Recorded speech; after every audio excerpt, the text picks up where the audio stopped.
Twin Jades of Jiangdong. Chapter 31. Twin Joyous Tidings. That night, a heavy snow the likes of which had not been seen for 1,000 years began to fall, rustling as the flakes drifted through the sky. Late in the night, the red lanterns were extinguished, and the sound of a cheen drifted out. The melody of the cheen was sweeping in its scope, as if a huge painting was being spread out along the mountains, across the vast land. After Sun Ce consummated his marriage, he sat in the room, drinking the soup that his mother had delivered. The sound of the cheen drifted away, as if it was bidding farewell. It gradually drifted away into the endless sea and the vast sky. After hesitating a few times, Sun Ce rose to leave, only for Diqiao to ask, "What's wrong?" Sun Ce thought for a moment, before asking in return, "Was the soup sent there as well?" Diqiao smiled. "It's been sent. Go say whatever you want to say. Looks like the two of you can't be separated for even a moment." Oh well, Sun Ce replied. "We were in the same place day in and day out before the ceremony. I won't mind him just yet, let's sleep." "Zhou Lang?" Xiao Jiao asked gently. Zhou Yu covered the cheen up again, turning back to ask, "Are you willing to come with me to Danyang?" Xiao Jiao smiled before replying. "Since I've married you, naturally I'll go with you."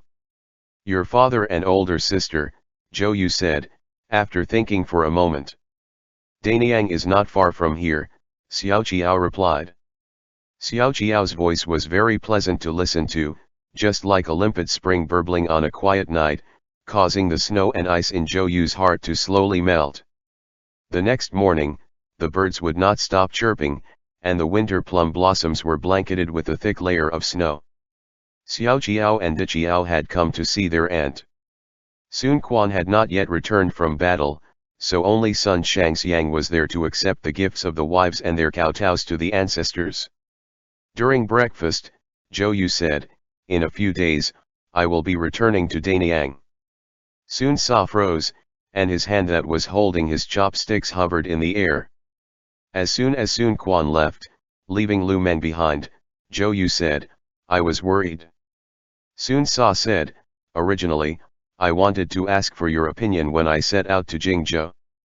Can't you leave in a few months' time instead?" The atmosphere was a little awkward.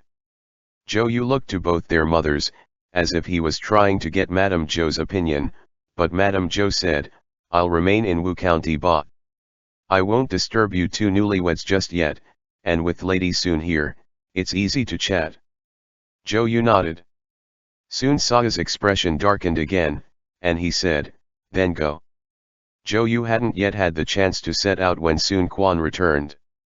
The first day after Sun Ce's marriage, Sun Quan had traveled at top speed and finally arrived, but he missed the ceremony last night.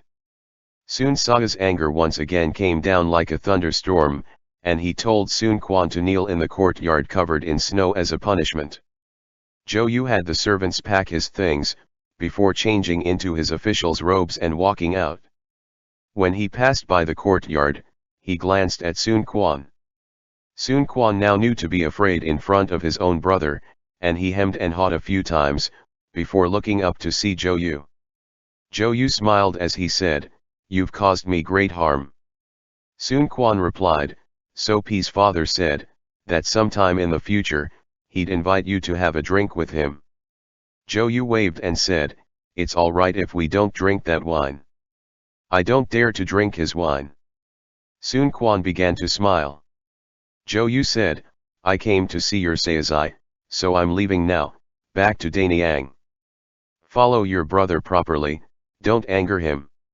Sun Quan rose, exchanging a greeting with Xiao Jiao, before Zhou Yu led his men away from Wu County. As they were leaving for Danyang, he once again discussed the affairs of the city with Lu Men, and when he bid him farewell, Zhou Yu reminded him time and again that when he returned, he should speak and act with caution. After returning to Danyang, Zhou Yu suddenly felt as if he had let out a breath in relief after returning home. No one was there to watch him, nor did anyone care about what he did. He spent every day plucking at his chin and reading some books. Though Xiao Jiao was a daughter of an aristocratic family, she kept the matters of the household in excellent order. Winter ended and spring arrived. There was no further disaster this year, nor were there any mutinies, and everything carried on as if a lifetime had passed. Though Wu County was not far from Danyang, the speed at which the news traveled seemed as if they were thousands of li apart. Under Zhou Yu's governance, Danyang's grain storage grew methodically. Scholars often came to visit out of admiration, so on the 1st and 15th of every month, Zhou Yu organized a banquet of words, and he and the scholars would discuss the affairs of the world. The medical skills that he had left untouched for many years, he also slowly began to pick up again. The only thing that he was still worried about was the campaign against Jingzhou this year. If they were able to conquer Jingzhou, So Sa and Sun Sa would each rule over one side of the river. Without either of them realizing, the great ambitions that Zhou Yu and Sun Sa had held back then, as of today, was already almost halfway realized. After the new year, news came from Wu County that De Qiao was expecting. Xiao Qiao was delighted, and Zhou Yu asked, "Do you want to go back for a visit?" Xiao Qiao said, "After a few more days pass. Don't you still have things to do?" Zhou Yu was currently trying to find a way to send a letter to Kuiji, to win over the support of the great clans in the south of Wu. He was on the verge of a breakthrough with them, and when the time came for Sun Sa to set out with his troops, it would be good for them to cooperate with him. Since he had arranged for a visit from the aristocratic clans of Kuiji, it was not possible for Zhou Yu to leave any time soon. "How about I send some men to escort you back?" Zhou Yu asked. Xiao Qiao replied, "I'll wait for you to come with me." Aside from sending a letter, Sun Sa had also sent along a box. Xiao Qiao found this very odd, and when she opened the box, she found a bundle of thread within. "What is the meaning of this?" Xiao Qiao asked, chuckling. Zhou Yu said nothing. A moment later, he replied, "Let's put it away. Isn't this the string used to fly kites with?" Xiao Qiao added. Zhou Yu replied, "What he means is that I'm that kite that's hanging in the hall, and in his hands, he holds the string tied to me. If he tells me to return, then I'll have to return." Xiao Qiao began to laugh, before she put the string away. Zhou Yu sighed again, before writing a letter back to Sun Sa. He didn't write a single word, instead, a picture of two children, standing on a bamboo raft, flying a kite, filled the entire sheet of paper. In the 6th month, Xiao Qiao found that she was pregnant as well. Zhou Yu was overjoyed by this, and he immediately wrote a letter. This time, it was Lu Su's turn to step over his threshold. Lu Su said, "Mock seriously, let me tell you joyous tidings. Before that though, Xiao Qiao is pregnant as well." Zhou Yu and Ed. Lu Su continued, "Your mother and old madam soon have agreed that if they are a boy and a girl, they'll be promised to each other." "What if they're two boys?" Zhou Yu asked. "Naturally they'll be like how you and Bafu are," Lu Su said. Zhou Yu smiled.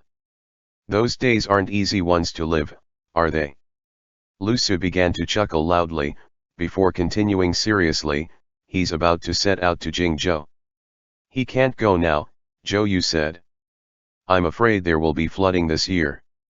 If the Changjiang floods, he won't even be able to make it back." Lu Su replied, "This is something that everyone agreed on last year." "Look at the rain now," Zhou Yu said. "It keeps coming down without end." After several days of heavy rain, the eaves had been constantly dripping with water, and the raindrops had pattered down endlessly. Zhou Yu continued, "That aside, if it really starts to rain, Jingzhou will definitely get the news as well." "Lu Biao has grown old," Lu Su responded, "and those two sons of his are even worse off than dogs or pigs. If we don't take it now, what is the difference between that and offering it up to So Sa?" "If you go to take it now," Zhou Yu replied earnestly, "it will only work if you are able to take it." Lu Su and Zhou Yu watched each other silently for a long time, before Lu Su said, "Write a letter to him. No one will be able to persuade him, never mind that this is something that's already been agreed upon." Zhou Yu replied, "I was just about to do so." "Almost a father," Lu Su said, "so you'd best know what you should and shouldn't say." Zhou Yu nodded, and he wrote a letter in reply. This time, however, Sun Sa's reply was unexpectedly simple. He merely told him not to worry about it, and when the time came, that all he would have to do was take good care of the home front. After Zhou Yu received the letter, he wondered, what did this mean? So he immediately set out for Wu County. At this time, Sun Sa had gathered a group of his advisors, and they were currently studying the direction from which they would attack Jingzhou.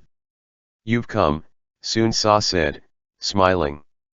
After almost a half year apart, Sun Sa had grown much more mature, as if he had gained some of the stability of a grown man. He was no longer that carefree youth from back then. There was a bit of stubble along the corners of his mouth, and he nodded towards Zhou Yu. "Summer of this year may bring torrential rains with it. If the Changjiang floods," Zhou Yu said. Sun Sa waved a hand in reply. "There's no need to worry. I was just about to send for you." Zhou Yu took a seat. Lu Meng glanced meaningfully at Zhou Yu, indicating for him not to say anything. Sun Sa put down the map, saying, "When I set out, it will fall to you to look after the home front.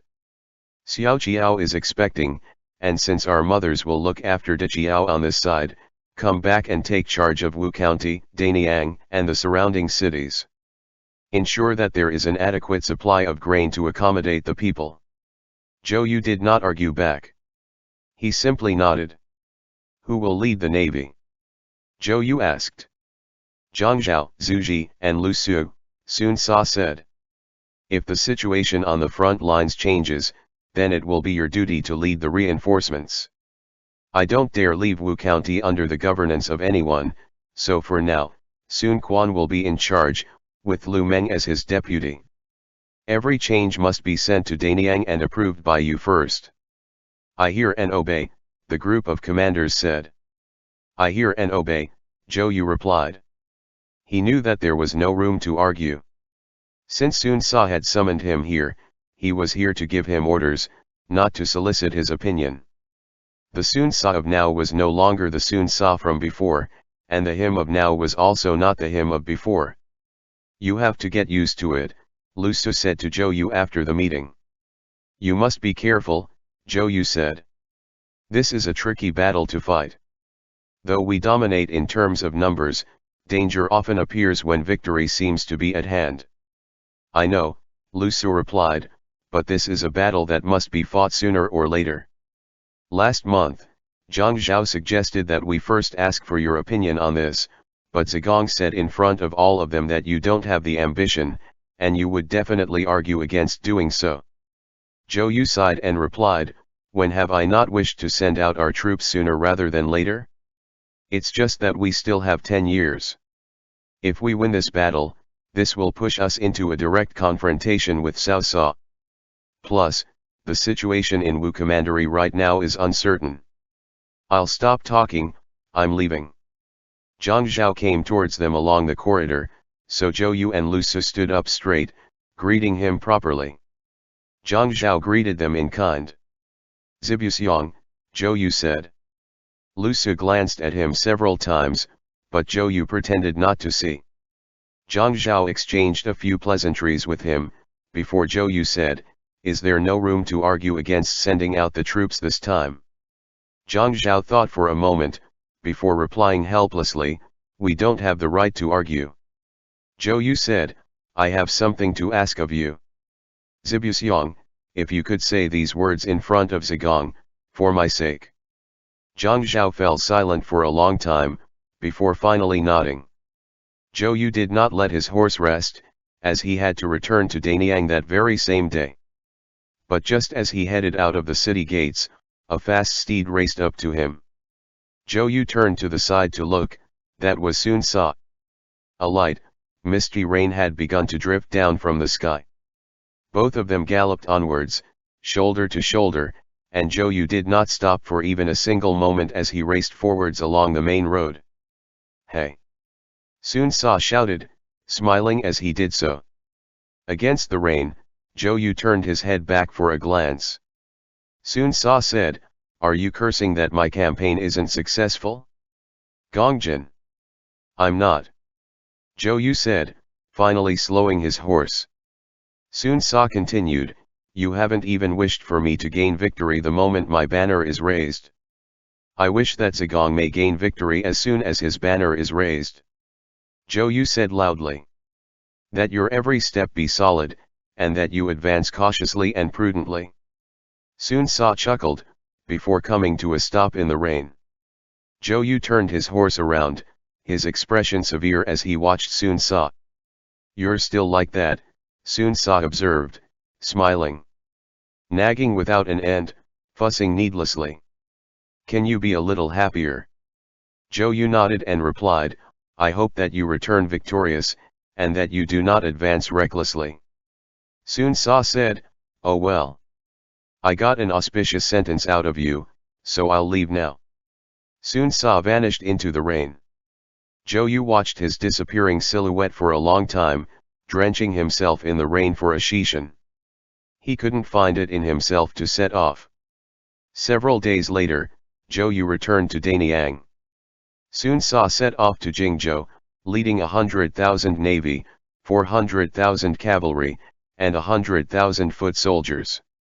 The military reports came flooding back to them, and they were all delivered directly to Zhou Yu's estate. After reading over them, Zhou Yu would first make comments, before handing it over to Wu County to carry out the orders.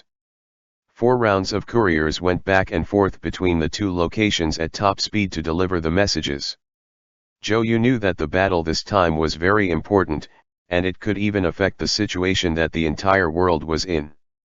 Oftentimes, he would not sleep for 2 or 3 nights, and he began to cough incessantly. Late into the night, Zhou Yu's head spun from the reports he was reading. He coughed a few times, and Xiao Jiao came over to drape an outer robe over him and pat him on the back. "Zhou Lang, how long has it been since you last slept?" Xiao Jiao asked, frowning. "If you keep going on like this, you'll collapse of illness before Sun Lang returns victorious." "It's all right," Zhou Yu said, letting out a few more hacking coughs before he drank some medicine. "I'll go sleep as soon as I've finished reading over the military reports.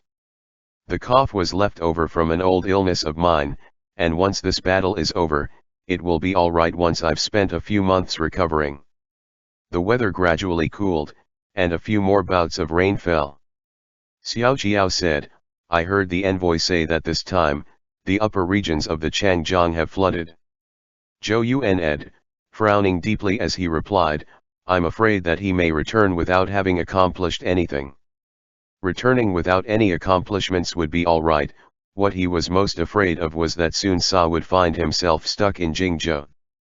Zhou Yu had an innate fear of the last time Sun Jian had advanced, and he was afraid that the son would fall into the same predicament that the father had. But 3 days later, a military report came. This time Fei brought the letter, stopping directly in front of the desk. The situation was more severe than what Zhou Yu had imagined. The waters on the upper banks of the Changjiang had risen sharply, causing flooding in the mountains. The roads were awash with mud, which made them difficult to traverse, and outside of the city of Zhongling, Sun Ce had tasted the first major defeat of his life. The waters of the river rose sharply, so Chai Mao's navy and Lu Su had engaged in battle. The 2 sides found themselves at a stalemate, and they had encountered a landslide in their last battle, which trapped Sun Ce's foot soldiers and cavalry. Zhou Yu immediately went in person to Wu County, sending Lu Meng out with reinforcements. But the waters swelled more and more, and in the end, Sun Ce had no choice but to retreat. Diqiao was due any day now. Sun Ce, having suffered a crushing defeat, led his routed army back to Wu County. The day that Sun Ce pulled back his troops, lightning split the skies, and a torrential rain began to fall. After he returned, he refused to see anyone, and all of his advisors were given the cold shoulder. Zhou Yu, soaking wet from the rain, stood outside the door and knocked 3 times. "Want to come out and drink some wine?" Zhou Yu asked. There was no reply from inside. Zhou Yu continued, "Victory and defeat are common occurrences to a military family. Why are you unable to see that even now?" Sun Sa's voice, tinged with cold reserve, replied, "So before we even set out to battle, General Zhou knew that this battle would result in a defeat." The advisors' hearts all skipped a beat at that, and they knew that Sun Sa, after returning defeated from battle, might very well wet his blade with someone's blood, but they never thought that it would be Zhou Yu, who was the least likely to be punished. Zhou Yu, however, found this very reasonable, as if he knew long ago that this punishment would come down on him. He made a gesture, and the advisors dispersed. Zhou Yu knelt alone in the rain, replying solemnly, "I heard that when Yuan Shao gathered his troops to fight for Guandu, the only person that stood out to stop him from going to battle with Cao Ca was his closest advisor, Tian Feng." The inside of the room remained silent. The heavy rain continued to pour down, hualala. Zhou Yu's hair was unbound, his official's robe soaking wet as he knelt, sodden, in the rain. And as a result, before Yuan Shao set off on his campaign, Zhou Yu continued, he threw Tian Feng into prison, telling him to wait until he returned victorious. When the news of his defeat came from the front lines, the prison guard congratulated Tian Feng, telling him that he had planned for every possibility, and his Zigong had indeed been defeated. This time, when his Zigong returned, he would definitely treat him well, but at that, Tian Feng wept loudly, saying, "My life is forfeit. You think that with how Zigong is as a person, once he returns after being defeated in battle, he'll spare my life. If Zigong returned victorious, he might have invited me out of my prison cell, scoffed at me a little, before letting me serve him as I always have, but now that he's been defeated, the first thing he'll do once he returns is definitely kill me." Zhou Yu blinked away the water that was blurring his vision, before continuing, "It was I who admitted defeat before the war was even fought, and if I am executed for that, I will not mind. But Zigong must not copy Yuan Shao," Zhou Yu said. "Only by listening to the advice of others can you minimize your defeats. I am very happy that Zigong has lost, because after all, back in the day, the hegemon of Chu, Xiang Yu, had never tasted defeat in his entire life, and the day he was defeated was the day he perished. As of now, with the Battle of Jingzhou turning out to be a wild goose chase, Zigong has gained the chance to catch a breath and reorganize his plans. The battle across the river with Cao Ca will also certainly be delayed until at least 10 years later." "This is a good thing," Zhou Yu gasped out, shivering as the heavy rain pelted down on him. "If Zigong hates me, then grant me death ba. When my child is born, I will, as always, leave them to Zigong to raise. The Zhou family already has descendants, so this life of Zhou Gongjin's, as long as it is taken by Sun Bafu's hands, any kind of death will be the same. Whenever you decide to take it, feel free to do so. As long as you are happy," Zhou Yu said in the end. Worry and exhaustion had eaten away at him for days. The continued burden of paperwork wore on his nerves, and he had exhausted all his energy, so kneeling amidst the torrential downpour on this night caused Zhou Yu to reach his limit. Back then, after he bid farewell to Sun Sa under the Hang Pass, Zhou Yu had been injured, and when he left Chu County for Shaochun, he had journeyed while ill. In this moment, Zhou Yu's body was finally unable to stave off the illness any longer. As the rain fell, he coughed violently, gasping for breath as if he was about to die right then and there in the courtyard. Finally, he coughed up a mouthful of blood and collapsed unconscious on the ground. When Sun Sa heard the commotion, he opened the door and came outside. "Gongjin!" Sun Sa shouted, shocked. "Wake up!" Days later, when Zhou Yu woke, he found himself in Danyang. Sun Sa had invited a renowned doctor to watch over him.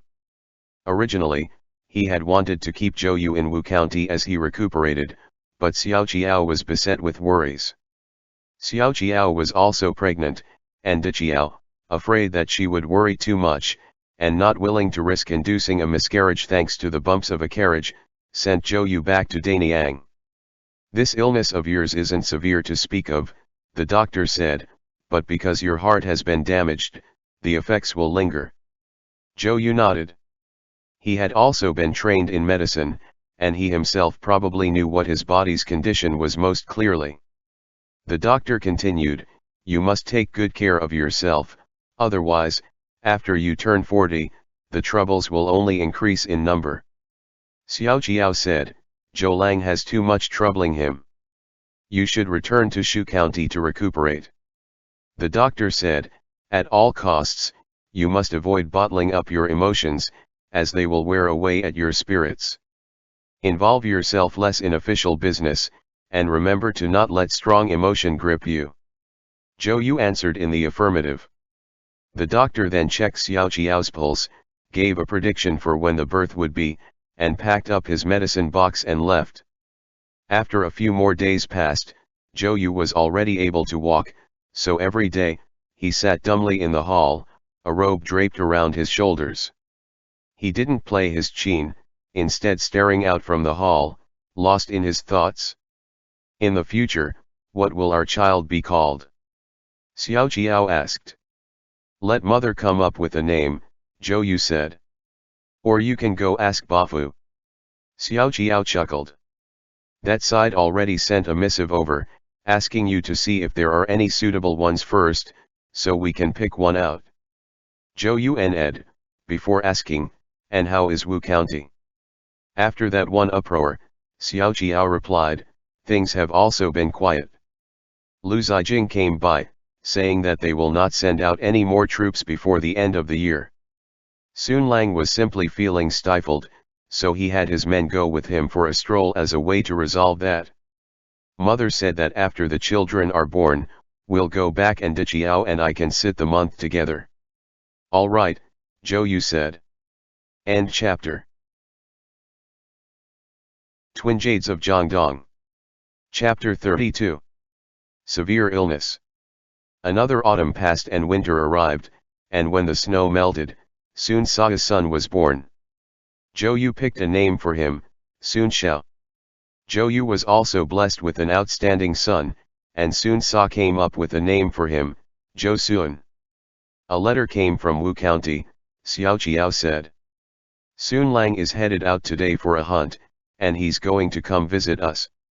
Zhou Yu replied, "Why is he going on a hunt again? He's already a father, and yet he won't stay inside and rest." "Xiao Jiao, how long should we prepare for him to stay with us?" Zhou Yu said in response, "Let me take care of it. You're still sitting your month, so rest more, don't overexert yourself." After the last time that Sun Sa and Zhou Yu bid each other farewell, this would be the first time in half a year that they were seeing each other. Zhou Yu was filled with uncertainty, and he didn't know where to start. As he coughed, he ordered the servants to lay out a banquet and clean out the guest rooms in anticipation of Sun Sa's arrival. For the entire afternoon, Zhou Yu's mind wandered. He didn't know what intention Sun Sa had for visiting this time. Perhaps it was because the children had been born, and they had found themselves in a stalemate from their last argument, so he had come to reconcile. Or perhaps he had just simply come to see him. Perhaps it was because he missed him. Zhou Yu was plucking at the qin in the hall, his heart filling with an indescribable irritation. Before long, one of the strings snapped, and he didn't want to bother with fixing it. He coughed a few times, before falling asleep where he was leaning in front of the table. Afternoon passed, he had a nightmare, which he jolted harshly out of, but he couldn't remember what he saw in the dream. Just like that, he sat there dizzy and sleepy from morning until twilight. His subordinates had already laid out the banquet, but Sun Sa still had not arrived. Zhou Yu had Xiao Jiao eat first, while he himself sat up to wait for him. The weather was much colder, and a fine dusting of snow floated through the air, until the lamps were lit. The wine had already been warmed 3 times, and the food had long since gone completely cold. It looked like Sun Sa was no longer coming. Zhou Yu was very disheartened at that, and he didn't want to eat anything either. It wasn't until the first watch that the sound of hooves came from outside. At that, Zhou Yu straightened his long robe, rising to greet the visitor. Lamps shone down brightly along the main street, but the person who entered the estate was not Sun Sa, but rather an envoy. Reporting in. Is he no longer coming? Zhou Yu asked casually. Oh well, no need to say so. Zhou Yu turned to walk back inside, but the envoy, his breaths coming rapidly in his haste, replied, the general left the city today on a hunt, but on the way to Danyang, he was ambushed by assassins. Zhou Yu jolted at that, but just as he was about to turn, a sharp blade was already behind him. Zhou Yu was greatly shocked, and he almost fell prey to the assassin's ambush. He swiftly turned, only to see the glint of killing intent from the assassin's eyes. Zhou Yu let out a loud shout. Guards! Zhou Yu rushed into the hall, and he sent the tea set flying. With a shua, he then overturned the table, and the cups and teapot shot forth. After gaining that moment to breathe, he pulled out the Chaijun sword, and with a wave of his arm, he swiped forward with it, sending the assassin retreating backwards. The guards charged in from outside. The hall was filled with chaos. The assassin had already been subdued, and Zhou Yu shouted, "Don't kill him." The assassin let out a laugh filled with hatred. Zhou Yu added, "Tie him up." The assassin's head dipped slightly, he was already gone. Zhou Yu startled at that, and he went forward to check, only to see that the assassin had had poison hidden in a crack between 2 teeth, and after biting the capsule open, he had immediately died. It was already too late to try to save him. Who exactly was this person? Zhou Yu had never thought that someone would hate him so much, and after he came back to himself, he looked at that person's arrow. It glinted with the blue sheen of poison, and only after the fact did he feel panic. If this weapon had broken his skin, he probably would have died at first blood. Reporting in, another envoy arrived. In the depths of the night, Zhou Yu's heart began to pound furiously. "My Lord Governor," that envoy said, "General Sun ran into an assassination attempt when he left the city for a hunt, and has already retreated to Wu County." The messenger handed over a box, opening it with 2 hands. In it lay a broken arrow tipped with blood. Where did the arrow strike him? Zhou Yu asked, his voice trembling. His voice no longer felt like it was his own. "On the face," the messenger replied. Zhou Yu asked, "How is his condition?" The messenger replied, "The wound has been limited to his cheek, and it has not struck any vital parts." Zhou Yu steadied himself slightly, the weakness in his limbs causing him to lean up against the wall of the corridor. Xiao Jiao appeared from the side, her face sheet white, evidently, she had been greatly shaken. Deep into the night, Zhou Yu sent that messenger back, before he went to his rooms to pack his things. "It's too dangerous," Xiao Jiao protested, "Zhou.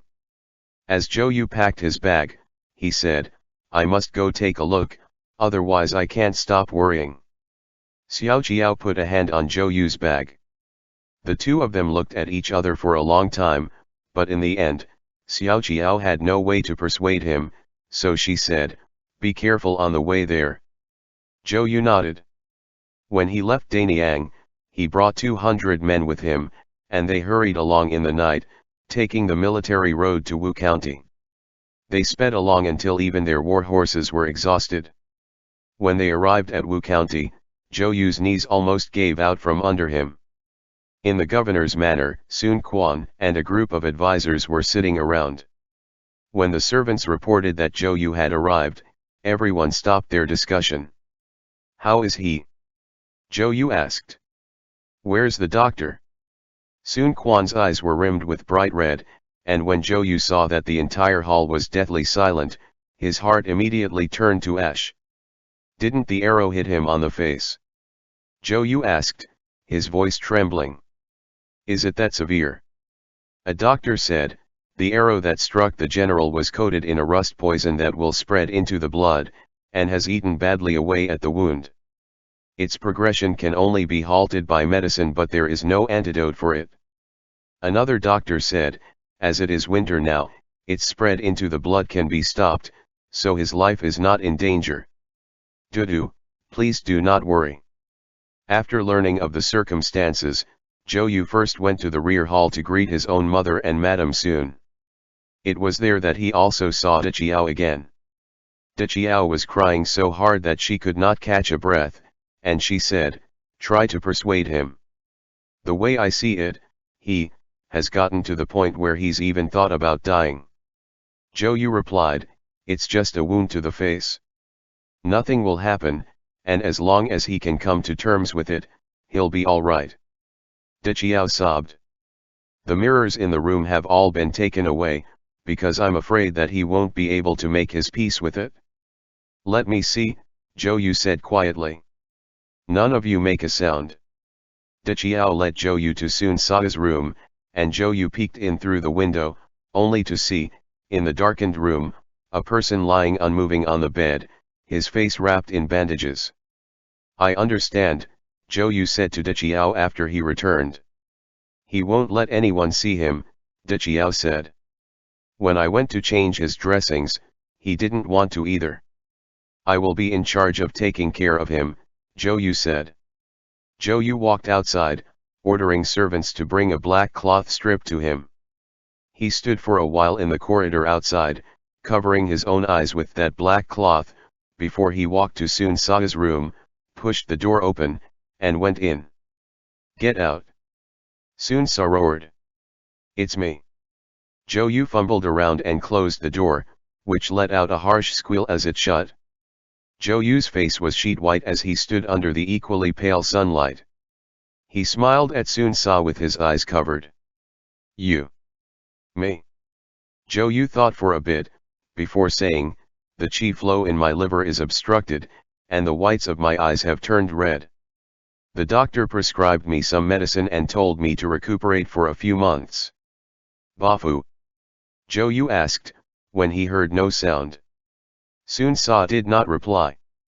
Zhou Yu felt along the furnishings in the room and slowly made his way over, before touching Sun Sa's hand from where he was sitting on the bed. Zhou Yu's palm was icy cold, and Sun Sa's fingers were warm as he slowly curled them up. Zhou Yu knelt on the ground, his body upright as he felt for Sun Sa's pulse point, taking his pulse. The patch of black cloth in front of his eyes grew wet. Are you feverish? Zhou Yu asked. Still, Sun Sa did not reply, and he sat there like a dead person. Zhou Yu propped himself up against Sun Sa's knees and rose to sit by his side, before reaching a hand out to touch his forehead. Sun Sa let out a long breath, before finally leaning against Zhou Yu's shoulder. With that, Zhou Yu reached a hand out and wrapped it around him, both of them falling silent. Does it hurt? Zhou Yu asked. Sun Sa was still for a long time, before he said, I am sorry for you, Gongjin. Zhou Yu replied, who dressed this? It wasn't done well. Sun Sa said, I had them dress it. Sun Sa's head and face were covered in bandages. The wound on his face had yet to close up, and if it was smothered in bandages at this stage, it would only fester and rot. The best method was to wash it in clean water, apply medicine, and let it stay open to the air. It would heal quickly in the cold winter weather, and would not easily rot. Undo them, Ba, Zhou Yu said. It'll heal faster if the bandages aren't there. Zhou Yu reached out to tug away Sun Sa's bandages. The bandages had stuck to the flesh, so he didn't dare to pull hard. Sun Sa, however, reached out and grabbed Zhou Yu's hand, holding it very tightly. Zhou Yu couldn't see anything, so naturally he didn't dare to use any strength. He coughed a few times, his entire body trembling, before he asked, Does it hurt? It's numb, Sun Sa said. This arrow was poisoned. Zhou Yu replied, Let's wash the wound out and dress it. We must do so very carefully, and after it's been disinfected, you can rest easy. Sun Sa didn't say anything, so Zhou Yu slowly peeled off the bandages. When he touched his skin, he felt that it was burning hot. Evidently, the inflammation had yet to go down, and since the wound was infected, he was still feverish. Zhou Yu went outside and ordered the servants to fetch a copper basin, toasted with charcoal, and fill it with freshly boiled water. After it cooled, he personally washed Sun Sa's wound for him. After that, he mixed crete and other similar herbs with medicine that would vivify the blood and speed up the growth of flesh, to help with the inflammation and the pain. Zhou Yu did so very slowly, as if both he and Sun Sa had nothing else to do, and the only important thing was to carefully cleanse Sun Sa's wound, as well as wash away the pus and blood around it. This task took them a full day's time. Though it was winter, Zhou Yu was covered in sweat at the end. "It's done," Zhou Yu said. "Wrap it back up in bandages," Sun Sa said. "It'll heal faster if it's left exposed," Zhou Yu replied. With that, Sun Sa did not continue to insist. Zhou Yu had a servant bring some congee, and he blew on it until it was cool before feeding it to Sun Sa. Sun Sa's wound was on his cheek, and eating and drinking would all disturb the wound, so Zhou Yu had a servant find a reed straw and bring it here. He stuck one end in the rice gruel and had Sun Sa slowly drink it through the straw. "I'll go eat dinner," Zhou Yu said. He carried the water basin out. When he arrived in the hall, he untied the cloth covering his eyes and took a look. Blood and pus swirled around in the dirty water, which reflected the side of his face back at him. The pungent scent of medicine had turned his eyes red with their smoke, and the tears that he could not stop kept falling. When Zhou Yu returned to the main hall, Lady Wu, Madame Zhou, Sun Quan, and De Qiao were all sitting at one table, waiting for Zhou Yu. Zhou Yu crammed a few things into his mouth and finished eating, before saying, "He will get better." Everyone let out a breath in relief. After Zhou Yu finished eating, he prepared to go back to Sun Sa's room, but De Qiao raced after him, calling his name. "Gongjin." Zhou Yu let out a sigh, before turning back and saying, "No matter what happens in the future, we can speak of it after we pass the hurdle at hand first." Sun Sa was lying on the bed, and when Zhou Yu returned, he first undid his belt and took off his outer robes, before he reached out to touch Sun Sa's forehead. Zhou Yu was wrapped in white robes as he scooted forward, using his lips to test the temperature of Sun Sa's forehead. "Are you full?" Sun Sa asked. "Don't speak," Zhou Yu said. "You'll disturb the wound. Sleep on the inside ba." Sun Sa replied, "This face of mine will never heal for the rest of my life. I'll be a monster. If you see it, you'll probably leave right away." "Even if you became a monster," Zhou Yu said, "I would still be happy to keep you company, as long as you do not mind me." The corners of Sun Sa's mouth quirked upwards, and he let out a sound that seemed like a laugh but was not one. Zhou Yu leaned against the bed, and with his white shirt and white pants and black cloth tied around his head, he looked like a handsome blind man. He continued, "If it scars when you get better and you're afraid that I'll look down on you, I wouldn't mind stabbing out these eyes of mine." Sun Sa didn't speak. A moment later, he reached out a hand, covering the back of Zhou Yu's hand with it. "Do you know what's on the wall opposite us?" Sun Sa asked, unable to help the sob in his voice. "Don't cry," Zhou Yu hurried to say. "As soon as the tears fall, that'll have destroyed our efforts today." "Hold them back, what are you crying for?" Sun Sa let out a sigh. To divert his attention away, Zhou Yu asked, "What's on the wall opposite us?" "A kite," Sun Sa replied. A kite," Zhou Yu said. "Once my wound heals," Sun Sa said, "I don't wish to trouble myself any longer.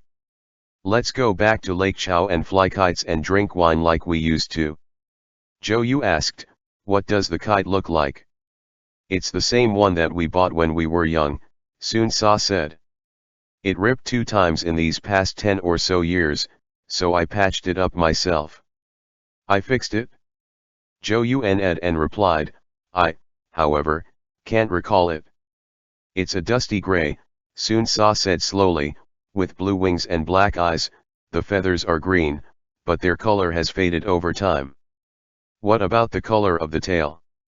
Zhou Yu asked. It's multicolored, Sun Sa said.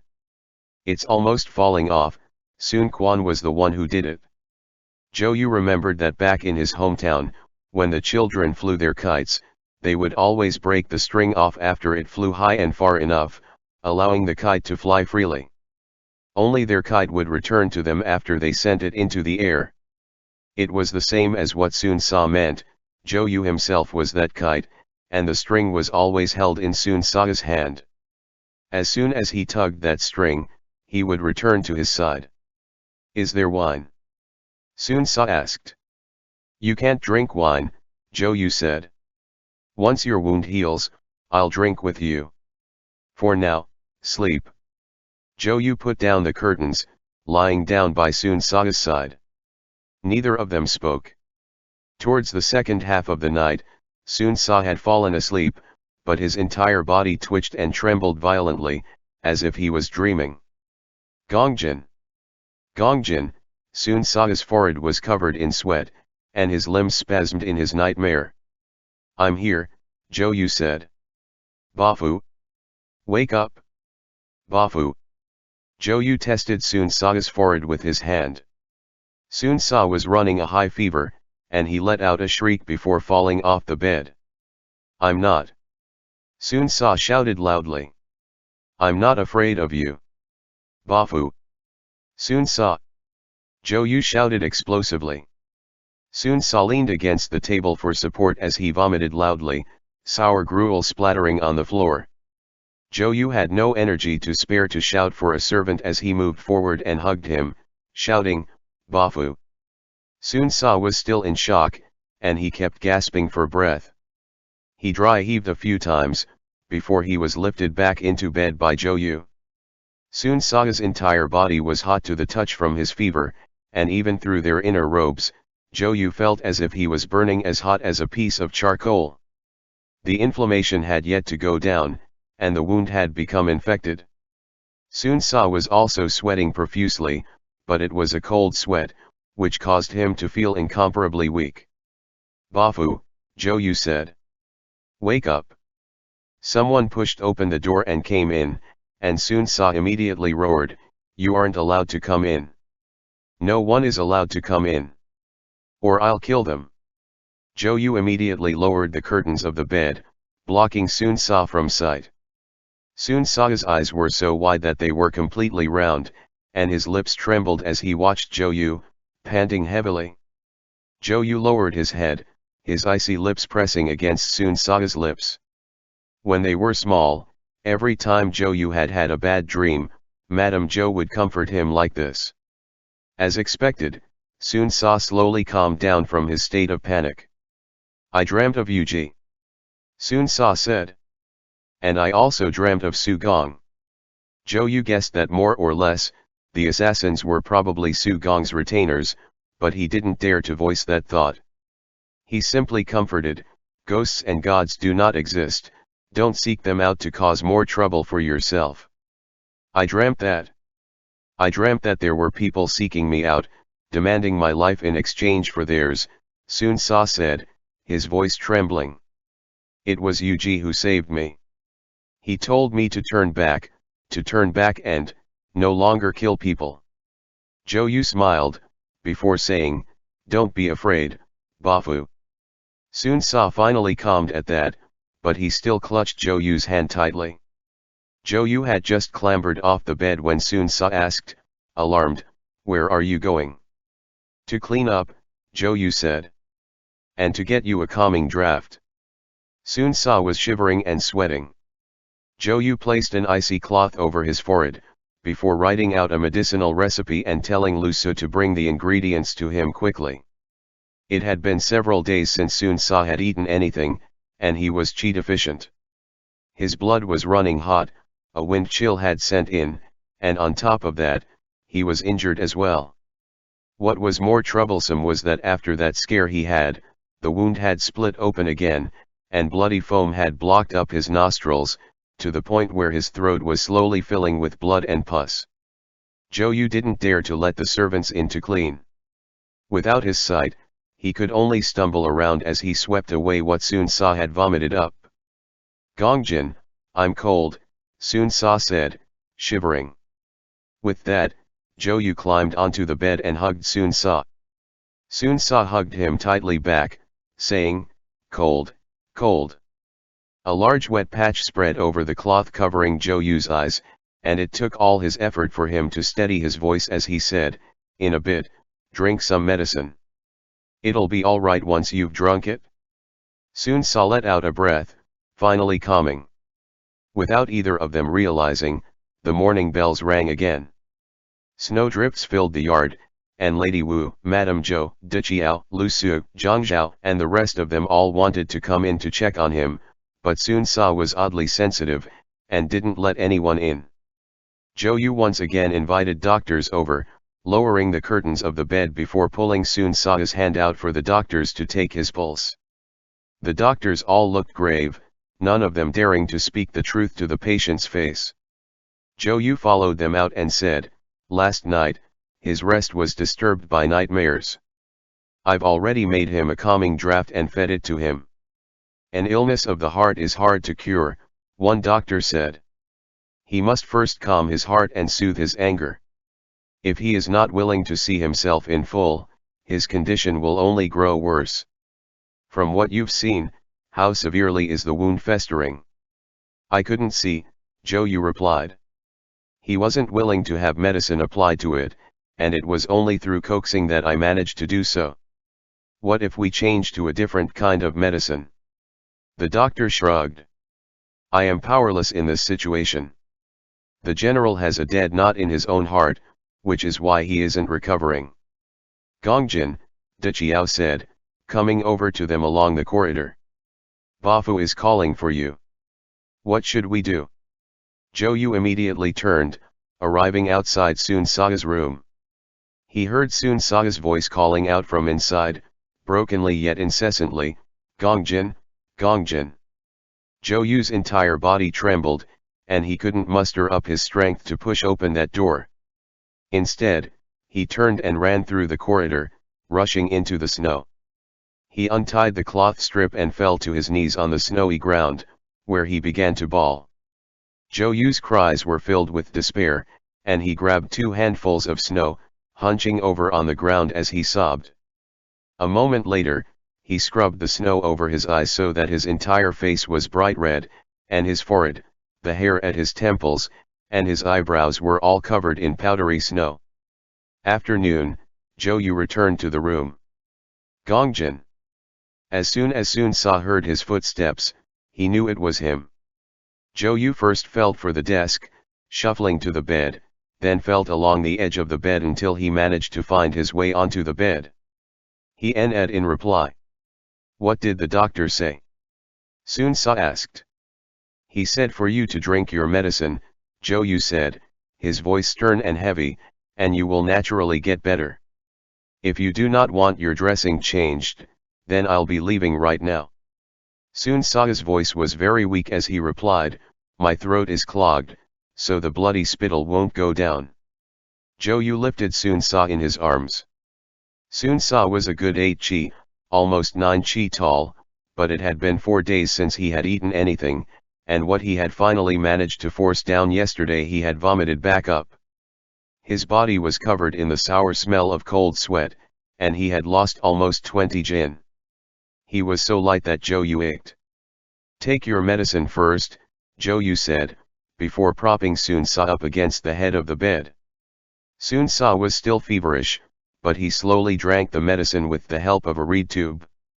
Not long after, he vomited it all back up again, coughing incessantly, his mouth filled with blood. "I dreamed of Lu Bu," Sun Sa said. "He carried his head with him, demanding my life in exchange." "What is he going to you for?" Zhou Yu said, torn between laughing and crying. "It wasn't the 2 of us who hurt him." Sun Sa replied, "I should have listened to you long ago." Su Gong came asking as well. Zhou Yu replied, I'm here, so don't be afraid. Zhou Yu was covered in the medicinal soup that Sun Sa had vomited up, and he knew that right now, he couldn't make him drink any more. He had drunk a bowlful just now, and he had to rest a little while more. Zhou Yu also had to change out the dressing on his wound for him. Zhou Yu used clean water to wash Sun Sa's face, before gently brushing the medicine onto the wound with a feather. Sun Sa tilted his head up on his pillow. Gongjin, at times, I both like you and hate you. Why so? I hate that you never listen to me. Sometimes I also hate you. When?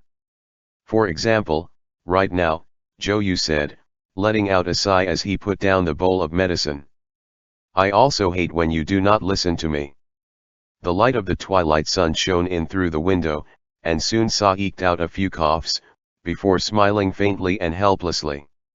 Zhou Yu placed a cloth by Sun Sa's mouth to absorb the blood mixed with spittle that flowed out of the corner of his mouth.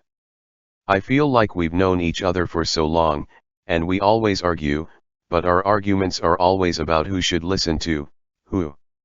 Sun Sa coughed a few times, and Zhou Yu hurried to stroke his back for him. As long as you get better, Zhou Yu said, from here on out, I'll always listen to you. Don't cough, otherwise the wound will grow worse again. Sun Sa lay limply on the bed. Zhou Yu continued, as long as you get better, I'll do whatever you want me to do. If, for the sake of your face, you give up on life, then I'll also. The sun set, and the room darkened. A drop of water fell into the brass basin, letting out a slight sound. A flute was playing from somewhere. Dusk was falling over the mountains to the west, but all Zhou Yu saw was a haze of blackness. His ears moved a little as he heard the flute melody from outside suddenly rise in pitch, gently twisting and turning, before continuing on, agitated. You also what? Sun Sa asked. Then I won't live either, Zhou Yu replied quietly, before taking Sun Sa's hand and placing it on his own chest. What shishan is it now?